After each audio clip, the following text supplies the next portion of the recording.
Hello and welcome to Talking Points. I'm Dave Kelly, Director of Advanced Media Production at Cal State Long Beach. Today we'll be talking about the California criminal justice system and a university course which takes students inside correctional institutions as part of the classwork. My guest today is Dr. Connie Ireland. Dr. Ireland is an Associate Professor of Criminology and Criminal Justice. Welcome, Connie, and thank you for joining us on Talking Points. Thank you so much for having me. Well, this is a very serious topic that we're discussing today. Anytime we talk about issues involving public safety, it's a serious issue. First, let's talk about a problem that's been in the news a lot lately here in California, and that is the fact that our California prisons are severely overcrowded. In fact, California is currently under a federal judicial ruling requiring the state to reduce the prison population. According to some estimates, we're now at least 144% of capacity. The judicial ruling indicates that we need to get down to about only 137.5%. I say only 137.5% because even if we get down to that level and meet that mandate, we'll still have 110,000 prisoners in a system, housed in a system that was only built to handle about 80,000. So the first question is, how did California get to this place where we have this overcrowding problem in our prisons, and why has it become such a chronic problem? Well, I want to back up for a second.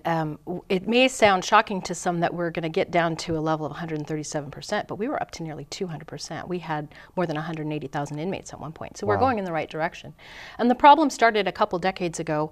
We've been on a bent that was really tough on crime, and we passed one law after another to include more types of crimes under three strikes laws. We passed the harshest three strikes law in the country here in our state, and we were really kind of hell-bent for a couple of decades on incarcerating more and more people in the state. And why was the three strikes proposition that was passed back in 1994? I guess people would say, well, that means we're keeping people in prison longer, especially the hardened felons. And most people would say, well, that's probably a good idea. If we keep people who are prone to criminality in prison longer, that adds to a sense of security and public safety. But I think there's another side to that story, like most issues in life. What is the other side to the three-strike story? Yeah, on the one hand, we're kind of right, and I think it's a good idea to have prisons. I'm a criminologist who studies prisons. I think that's an excellent thing. But I think prisons should be for the people we're afraid of, and not the people that we're mad at. And for the last couple of decades, we focused on the latter. And what we've done is we've increased the types of crimes for which one could do a long prison terms, and we've increased the time that you spend there. So we're seeing more drug offenders incarcerated, people with petty crimes incarcerated. And it's interesting because criminology and criminal justice is one of the few sciences that's really driven by public opinion. You don't see this in medicine where the public votes for the best cancer treatment, but in criminology and criminal justice and public safety, the public's knee-jerk reaction to fear and perceived fear of crime really has driven the system. And wouldn't it be natural to be overly cautious in this area? Yeah, to some extent, absolutely. If you have an offender who has repeated violent crimes or sexual offenses, absolutely. But the problem is we've overreached a bit. The umbrella for three strikes and some of the other laws in California has really gone beyond those scary offenders who prey on our children into, more minor crimes, crimes that affect, your friends and mine, if you will. And there have been some rather infamous cases in the media of where a third strike was someone stealing a pair of gloves from a hardware store. A third strike was stealing a pizza from a restaurant. These kinds of things that would normally be considered shoplifting. And these were the crimes that someone then found themselves in jail for an extra 25 years. Because of those particular high-profile cases that we've read about, a proposition was recently passed in California whereby judges would have more discretion on that third strike.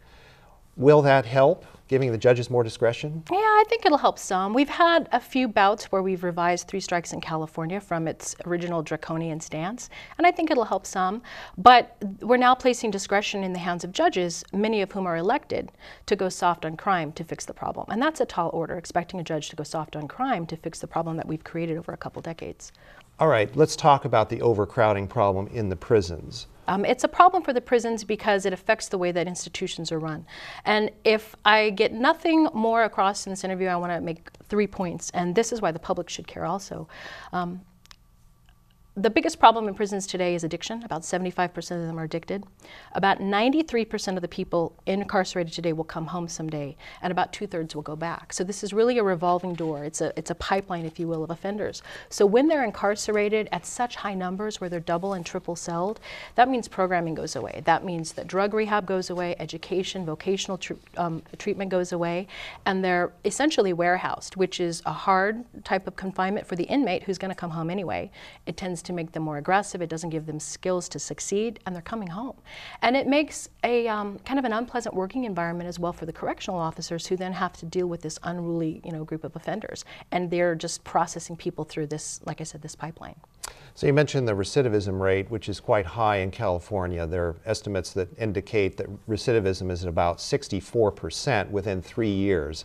What that means is an inmate who is released will then, within 3 years, commit another crime which could result in prosecution and risk of additional incarceration. How do we get that very high recidivism rate down?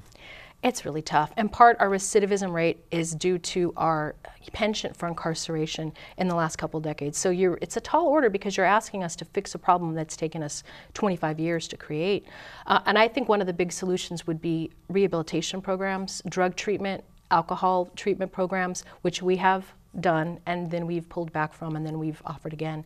And then also vocational training, educational training and vocational training, and opportunities for those offenders to have a different kind of life when we get back. There are so many barriers to reentry that I'm not at all surprised that the recidivism rate is as high as it is. And I know that in your research you explore the components, I'm reading from your bio now, and it says you like to explore the components of prison and parole, especially those things that lead to greater parolee success when they return home from prison, which is what we've been talking about. Go into that in a little more detail. What will truly help us reduce that recidivism rate? Opportunities, and I think acceptance, a place for them. Oftentimes inmates come home with high hopes that their lives will be different, that they're going to be on the straight and narrow, they're going to stay out of trouble. But the reality is when they get home, they have bills to pay, they have mouths to feed, and there aren't opportunities for them to succeed. And it's really easy for them to fall back into the lifestyle that got them there in the first place. I was working with one drug rehab program for a period, and they were treating specifically women with addiction problems, women who had been to prison and were coming home with addiction problems. And at that facility, if a woman found any part-time job, she would graduate. And the director pulled me aside at one point and said, we're pulling the wool over these women's eyes. She's making $9 an hour at a fast food restaurant. There's no way she can support her 3 kids. She's going to be back in under a month. And that's the plight of many of them. So if we don't provide opportunities and infrastructure in our inner cities, it's going to be a tall order to fix it. So this is really a societal problem. It's not just the correctional system, it's the society in general, and that's very complicated. It's very complicated, yes. I want to talk about drug addiction and substance abuse and its relationship to crime in California. And if one takes into account the problems associated with addiction and substance abuse and the desire by individuals to come up with the money to buy the next fix, or if you talk about distribution of drugs or turf battles over drugs and so on, if you put all of that together, would it be safe to say that something like 75% of all crime is in some way related to substance abuse or drugs? I'd say that'd be a fair assessment. And there's 2 pathways, and there are many more, but the 2 pathways I'm going to describe and kind of illustrate that. One is if you don't have opportunity, if you don't have connections in your family because all the adult males are incarcerated and your brothers and cousins and uncles are involved in gangs, the one opportunity that appears quite lucrative is sales of drugs, manufactured transportation, sales of drugs, street crime. And that's one way that certain groups can survive. And that type of involvement in the drug transactions leads to prison. Another is, for some people, addiction is about covering pain, covering trauma, and they use substances to numb that. And that leads to another path to prison through street work, prostitution, stealing things to get their next fix, and that's another path that leads to prison. Both of them, I think it's fair to say, account for the bulk of our crime problem in the state. It would occur to me that we're not just talking about the correctional system per se, we're talking about working in society when children are very young so that they don't enter that pathway. And that could take a generation to correct that problem. Absolutely. And what we've created here is kind of a monstrous problem to resolve, but I think we can resolve it. But I want to back up for a moment. You know, for the last 20 years, we've been really tough on crime and have incarcerated more and more people to putting our prisons at about twice the rated capacity, 200% of capacity, which has left some people, inner city people, with the bulk of the adult males under some form of correctional supervision. That's a problem for the next generation. So the role models aren't there. The role models aren't there. And for some children growing up in those communities, they have greater expectation, greater hope, if you will, of going to prison than they do of going to college. And that's sobering. And that's sad. And I know that the numbers would indicate that it costs $50,000 or $60,000 a year to incarcerate someone, which is about the same rate that it costs to go to Stanford. Right. So we have to look at that equation as well and where our money is being spent. Which brings up another point. It is called the California Department of Corrections.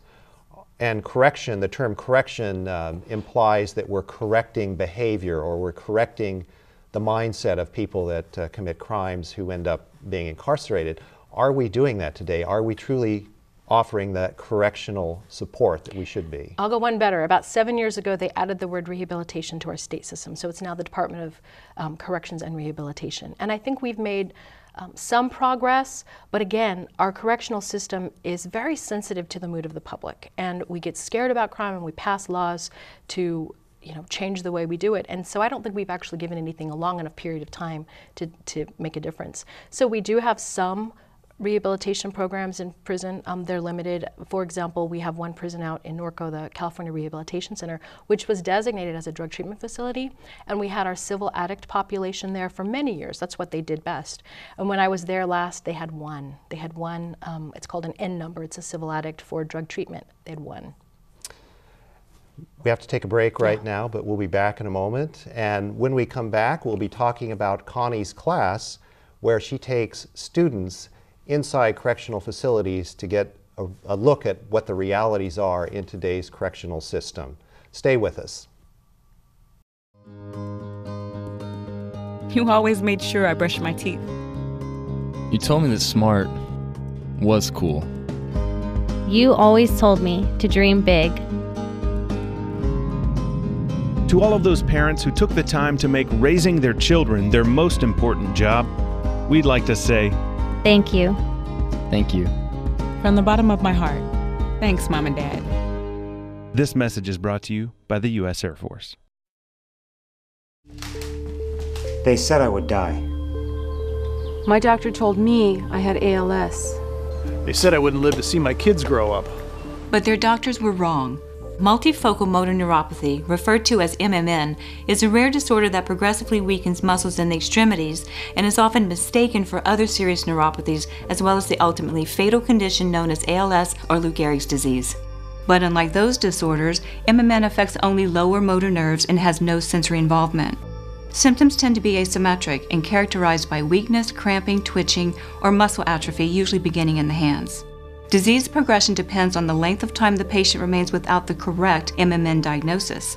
With early diagnosis and treatment, most MMN patients continue doing the things they enjoy. Cooking. Gardening. Spending time with my family. For more information, please visit these websites. Welcome back to Talking Points. I'm Dave Kelly. My guest today is Dr. Connie Ireland, and we're also joined by one of the students from her class.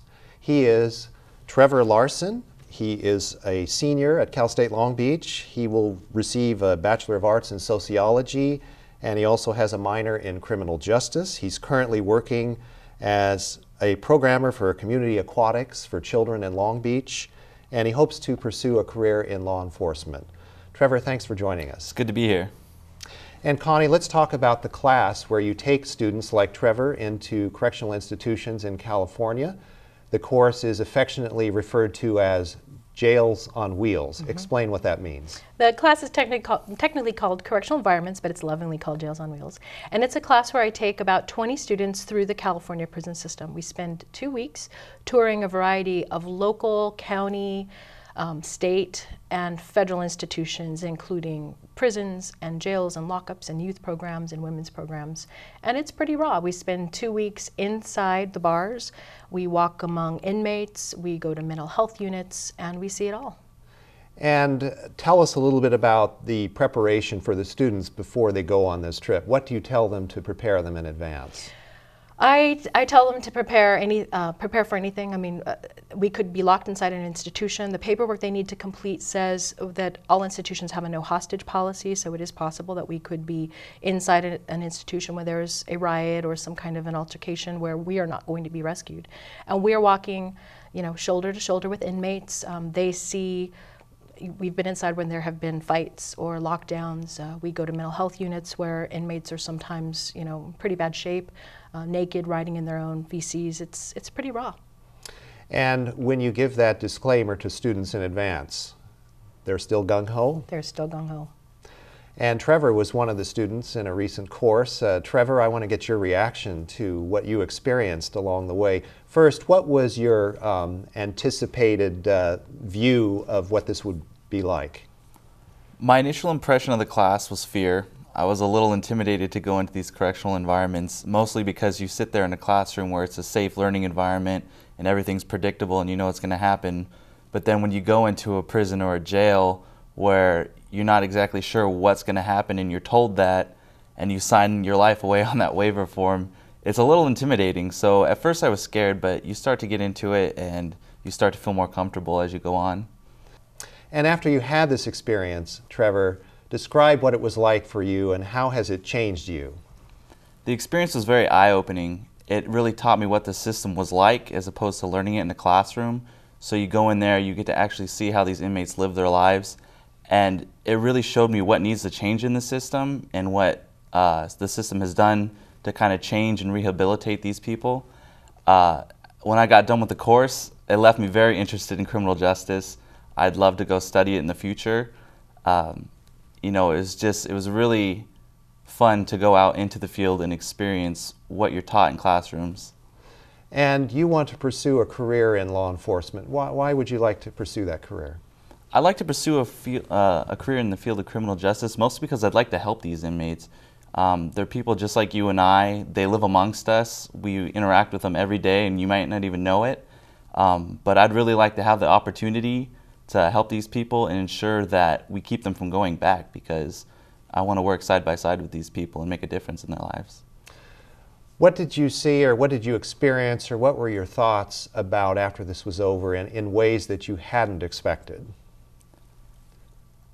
The way I hadn't really expected the living conditions to be what they were. I'd always kind of had an image in my mind, you know, painted by the media, but to actually go into these institutions and see that these people do everything we do in our daily lives just within one small confined space, it gets you because you wonder how they can do it. It's something to see. Connie, I want to ask you, when the students go through the institutions and then come out and then you have discussion afterward, what does that discussion involve? I always get the impression that it's a very life-changing experience for students.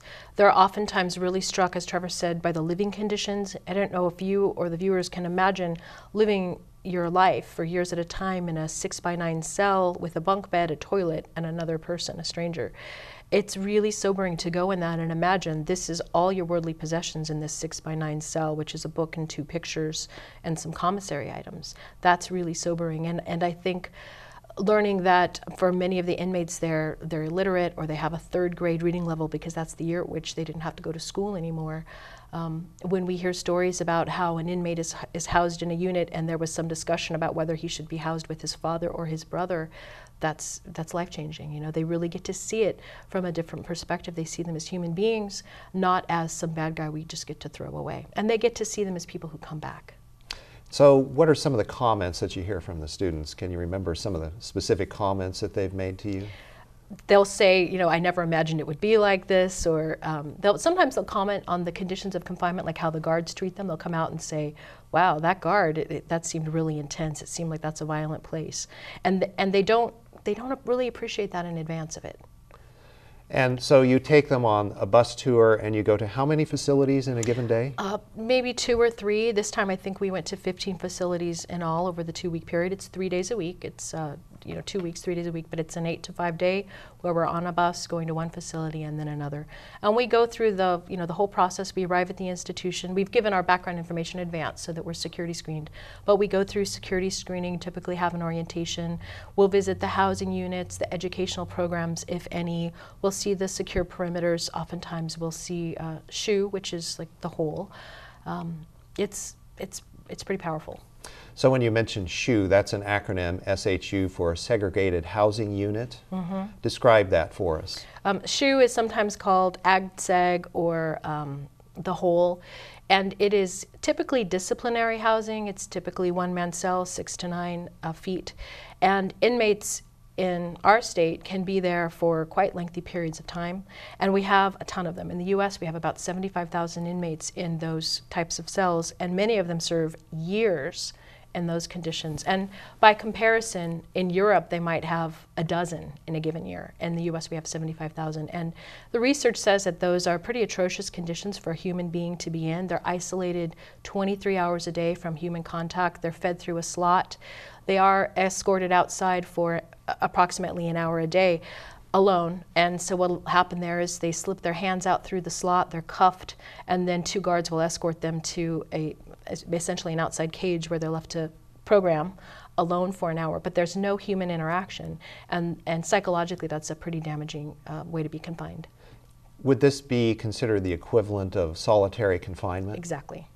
And in the old movies, they show they're in the dark, they're in a hole, literally in a hole in the dark, and so on. It's not quite that draconian. It's not quite that draconian. Typically, there will be a small slot, a window slot, so that they can have some sunshine. But the window is typically opaque. You can't see through it, but there is light, typically, not always. But there would be fluorescent lights, so they would be on during the day, so the inmate is not isolated in the dark in a hole.